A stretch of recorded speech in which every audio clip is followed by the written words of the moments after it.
Breaking news చూస్తున్నాం. Liquor policy విషయంలో ఆప్ MLA Arvind Kejriwal ను విచారించేందుకు కేంద్ర హోంమంత్రిత్వ శాఖ ఈడీకి అనుమతులిచ్చింది.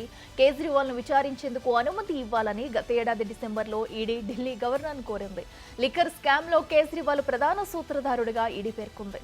2021 నవంబర్ నెలలో అప్పటి ఆప్ ప్రభుత్వం ఢిల్లీలో లిక్కర్ పాలసీలో నూతన విధానాలను తీసుకుంది.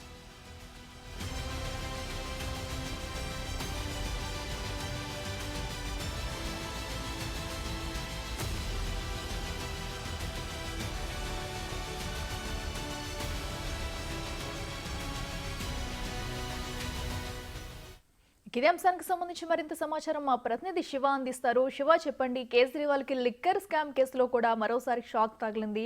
అయితే ఇప్పటికైనా బెయిల్ పై బయట ఉన్నా కూడా అయితే ఆయన విచారించేందుకు కూడా ఇప్పుడు మరోసారి రావాలంటూ కోరినట్టు తెలిసింది. డీటెయిల్స్ ఏంటి?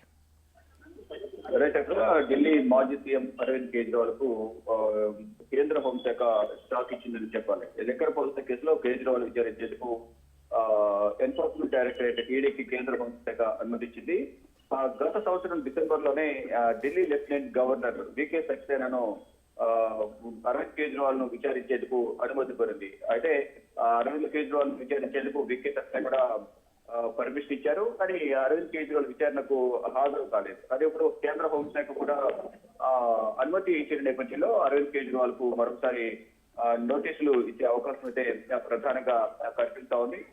నోటీస్ ఇచ్చిన తర్వాత ఇప్పుడు ఎలక్షన్స్ ఉన్నాయి కాబట్టి మాక్సిమం అరవింద్ కేజ్రీవాల్ విచారణకు హాజరయ్యే అవకాశం ఉండకపోవచ్చు అనేది ఆమ్ ఆద్మీ పార్టీ వర్గాలైతే చెప్తూ ఉన్నాయి. అంటే ఎన్నికలను దృష్టిలో ఉంచుకుని ఆమ్ ఆద్మీ పార్టీని ఎదుర్కోలేకే అరవింద్ కేజ్రీవాల్ ను అరెస్ట్ చేసి ఓటర్లను ఆమ్ ఆద్మీ పార్టీ నేతలు భయపెట్టాలని చూస్తున్నారంటూ కూడా ఆమ్ ఆద్మీ పార్టీ నేతలు అయితే చెప్తూ ఉన్నారు. కానీ గతంలోనే అరవింద్ కేజ్రీవాల్ కు ఇటు సుప్రీంకోర్టు బెయిల్ మంజూరు చేసింది. మధ్యంతర బెయిల్ మంజూరు చేసి ప్రజెంట్ బెయిల్ మీద ఉన్నారు. అటు ఢిల్లీ లిక్కర్ పాలసీ, సిబిఐ అలాగే ఈడీ కేసులు, 2 కేసుల్లో కూడా సుప్రీం ధర్మాసనం బెయిల్ మంజూరు చేసింది.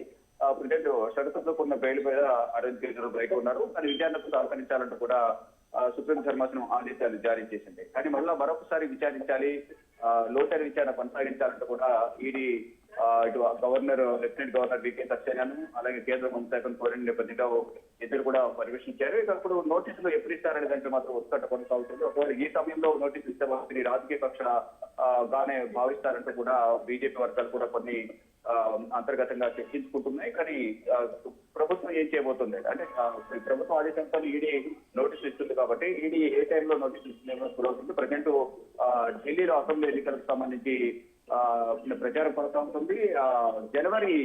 ఫిబ్రవరి 5వ తేదీన ఈ అసెంబ్లీ ఎన్నికలకు పోలింగ్ ఉంది. 5వ తేదీన పోలింగ్, 8వ తేదీన ఫలితాలు ఉన్నాయి కాబట్టి ఈ లోపే అరెస్ట్ చేస్తారా, ఎన్నికల తర్వాత అరెస్ట్ చేస్తారా, ఫలితాలు వచ్చిన తర్వాత అరెస్ట్ చేస్తారా అనేది కూడా వేచి చూడవలసింది. కానీ కేంద్ర హోంశాఖ మాత్రం ఆమ్ ఆద్మీ పార్టీ నేతలకు షాక్ ఇచ్చిందనే ప్రధానంగా అందరూ భావిస్తున్నారు. అరవింద్ కేజ్రీవాల్ కి ఎప్పుడు నోటీసులు ఇస్తారు, ఎప్పుడు విచారణ పిలుస్తారనే దాంట్లో కూడా ఉత్కంఠ కొనసాగుతోంది.